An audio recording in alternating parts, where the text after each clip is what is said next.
Olá, nós somos alunos repórteres do Fast Sabin e hoje nós vamos entrevistar a atleta de handball, Lívia Ventura. Primeiramente, muito obrigado por ter aceitado o convite de estar aqui com a gente hoje. E para começar, você poderia contar um pouquinho pra gente sobre sua trajetória? Posso sim. Bom, obrigada pelo convite. Muito legal esse projeto de vocês aqui na escola. Eu comecei a jogar handball exatamente em um projeto esportivo escolar. Eu fazia a prática toda semana, né? Tinha uns professores que me orientavam, que davam o treinamento todas as semanas. E durante esses treinamentos foi identificado, né, uma habilidade diferente, né, uma predisposição para a modalidade. E eles me encaminharam para um clube, para eu poder me federar e logo depois confederar, enfim. Eu comecei jogando no Esporte Clube Corinthians Paulista. Eu fiz toda a minha categoria de base lá. E depois eu me transferi para um clube profissional. Boa tarde, queria agradecer também por estar participando dessa entrevista. E como foi a transição do handball brasileiro para o europeu, especialmente durante sua passagem pelo Le Havre e pelo Fleury? Então, depois que eu saí do Corinthians, eu compus a equipe da Metodista São Bernardo, que era um projeto novo que estava se iniciando em São Bernardo, na cidade de São Bernardo, que sempre teve, né, muita estrutura para essa modalidade. Eu fiquei lá 5 anos e quando eu me formei na faculdade, eu recebi um convite para jogar na França, em Le Havre, né, que é na região da Normandia. Ele fica ali num porto muito famoso. E era uma equipe que estava pleiteando grandes posições no campeonato francês. Hoje a França é referência na modalidade, campeã olímpica, campeã mundial. Então, assim, mesmo alguns anos atrás já era um país que tinha um investimento muito, muito alto na modalidade. Então eu me transferi para lá. Eu joguei 2 anos na França. E lá eu posso dizer que o handball é profissional. Eu tinha um contrato de trabalho, eu treinava 2 vezes por dia, eu pude aprender a língua, né? Também eu tive aulas de francês, porque aqui no Brasil eu só sabia o inglês e o português, então eu tive a oportunidade de aprender uma nova língua. Então, assim, conquistei grandes competições internacionais que fazem parte aí da minha carreira e foram momentos muito, muito legais e que fizeram parte da minha evolução. Assim, eu sou muito grata, adoro a França por tudo que eles me proporcionaram. Eu tive uma lesão lá na França, enquanto o meu contrato estava vigente. Eu operei lá, eu tive uma ruptura de ligamento cruzado anterior do joelho esquerdo. O handball, como vocês sabem, é uma modalidade que tem muito contato físico. A gente fica predisposto a todos os momentos acontecer esse tipo de situação. Eu operei lá, vim me recuperar no Brasil. Fiquei aqui no Brasil, voltei a jogar depois de um período. E esses 2 anos que eu fiquei na França foram nessas 2 equipes. Foi no Le Havre e foi no Fleury também. Então foram as 2 equipes na França. Em partidas decisivas, como finais ou jogos muito equilibrados, você tem alguma estratégia específica para lidar com a pressão? Olha, eu tenho uma estratégia pré-jogo que eu sempre usei, que é sempre pensar num jogo que eu joguei muito bem, que eu tive uma performance assim incrível. Lembrar da sensação, lembrar do que eu fiz, lembrar de como eu reagi, lembrar de olhar para as pessoas que estavam ali me assistindo e ver a reação delas. Eu acho que isso é uma coisa que sempre me motivou muito. E em momentos difíceis, eu sempre tento me apoiar nas minhas companheiras, né? De perguntar, questionar, ter minutos ali rápidos, né? E raros no handball, porque tá cada vez mais veloz, mas de receber um feedback de o que posso melhorar. Então, assim, a gente tem 60 minutos para performar da melhor maneira possível. Então, quanto mais rápido você assimilar essa resposta, quanto mais rápido você mudar a sua atitude, melhor vai ser a sua performance. Então, as minhas saídas são essas.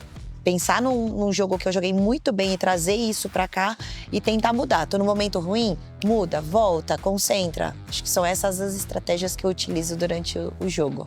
Como você comentou, né, que em 2013 você teve uma lesão, como foi o processo físico e psicológico dessa recuperação?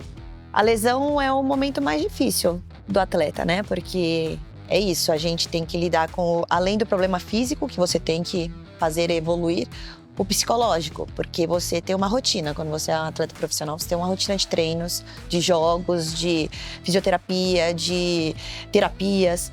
E quando você está lesionado, tudo muda. Você fica focado somente para, né, melhorar aquele problema, para fazer com que aquele problema seja resolvido, solucionado. Então, é um momento muito complicado. Só que hoje a gente tem muita estrutura, né? Uma estrutura multidisciplinar que te ajuda muito a conduzir da melhor forma possível esse momento de lesão, que é o mais difícil. Eu me machuquei na França, eu operei lá e eu optei por vir me recuperar no Brasil. Por conta disso, por eu poder falar minha língua, poder entender o que eu tô fazendo e falando, poder estar perto da minha família, que é um porto seguro nesse momento que você tá tão sensível, né? Então, a minha recuperação foi ótima. Assim, muitos profissionais brasileiros são pleiteados para ir para esses países europeus, enfim, América, porque a capacitação aqui no Brasil é ótima. Então, assim, tem muitos profissionais brasileiros saindo do Brasil para estarem em grandes clubes, porque realmente eles são especiais, são diferentes. Então, assim, minha reabilitação foi muito bem resolvida. Depois disso, já tive algumas outras lesões, né? A gente que tá no alto rendimento, eu comentei na nossa apresentação lá que falam que é fácil ser atleta. É muito difícil. A gente tem dor todos os dias. A gente trabalha com o nosso corpo. Então, assim, você tem que levantar todos os dias pensando, nossa, eu tenho mais 1 hora para correr, 2 horas para arremessar, 3 horas. Então, assim, é muito difícil. É ter que ser muito resiliente, porque o seu corpo é seu material de trabalho. Então, você tem que cuidar dele da melhor maneira possível. Você já teve a experiência de defender a seleção brasileira.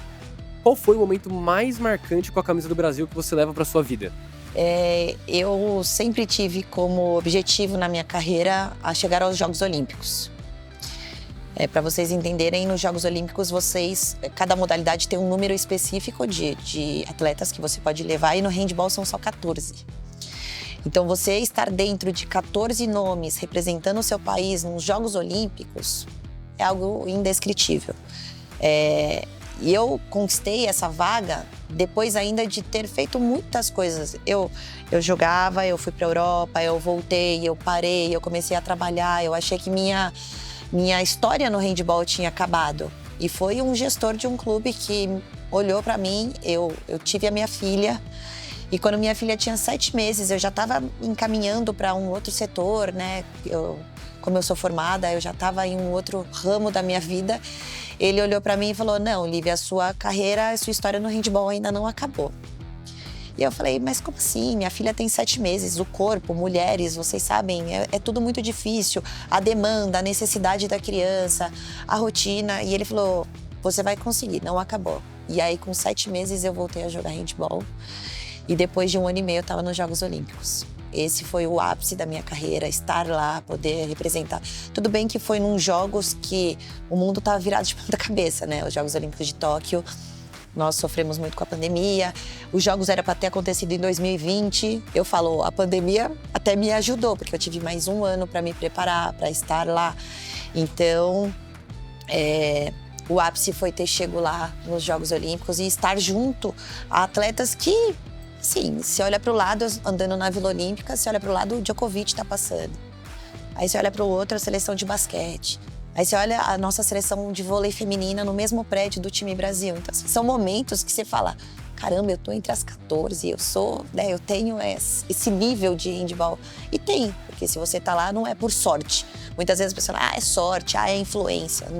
Não é só isso que te torna uma atleta olímpica, né? Tem muitas outras formações, qualidades, enfim, um contexto muito maior para você estar lá representando o seu país. A gente sabe que normalmente, durante a maternidade, muitas portas fecham para as atletas brasileiras, né?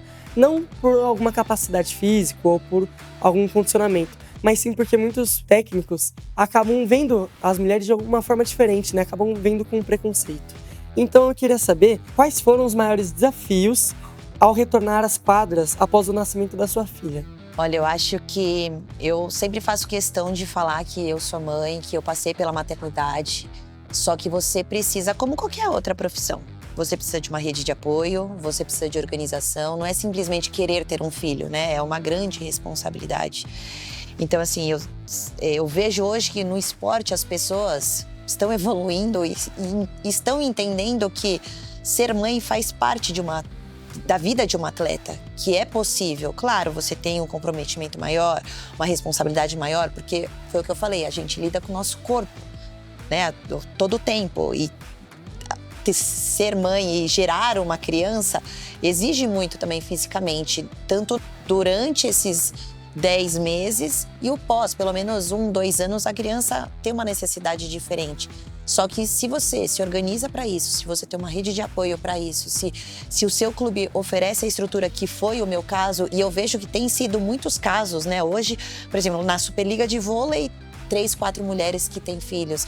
Na Seleção Brasileira de Handball, 4, 5 mulheres que têm filhos. Então, assim, é possível. Se você se organizar como qualquer outra profissão, é possível. Eu comentei que as mães das amigas da minha filha falam: nossa, mas você é só atleta. É, eu sou só atleta. E é muito de você não é só advogada, você não é só jornalista, você não é só... Então, assim, cada profissão tem uma demanda diferente. Então, tem que haver o respeito e mostrar que é possível, sim, você construir a sua família sendo atleta. Agora, pensando um pouquinho no futuro, quais são os seus próximos objetivos dentro do esporte? Existe alguma meta específica que ainda te motiva todos os dias? Sim, com certeza. Acho que a partir do momento que eu fecho os meus contratos, que são anuais aqui no Brasil, eu pontuo alguns objetivos pessoais e com a minha equipe. Esse ano eu componho a equipe do Esporte Clube Pinheiros. Estou na minha 5ª temporada lá no Pinheiros. É um clube que me oferece toda a estrutura física, psicológica, enfim, tenho todos os materiais necessários para eu conseguir seguir a minha carreira e ser somente atleta. Então, hoje eu vivo do handball, o Esporte Clube Pinheiros me dá toda a estrutura, claro, junto com o governo brasileiro, enfim. E os meus objetivos desse ano são vencer todas as competições que minha equipe está vinculada. As pessoas muitas vezes me perguntam: você tem a vontade de estar na seleção brasileira? Eu acredito que a seleção brasileira é uma consequência do meu trabalho no clube. Não adianta eu ficar treinando para buscar a seleção brasileira.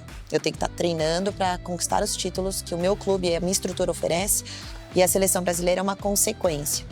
Tem muitas coisas que influenciam eu estar hoje na seleção brasileira. É estar jogando numa liga brasileira, é estar acima de 35 anos.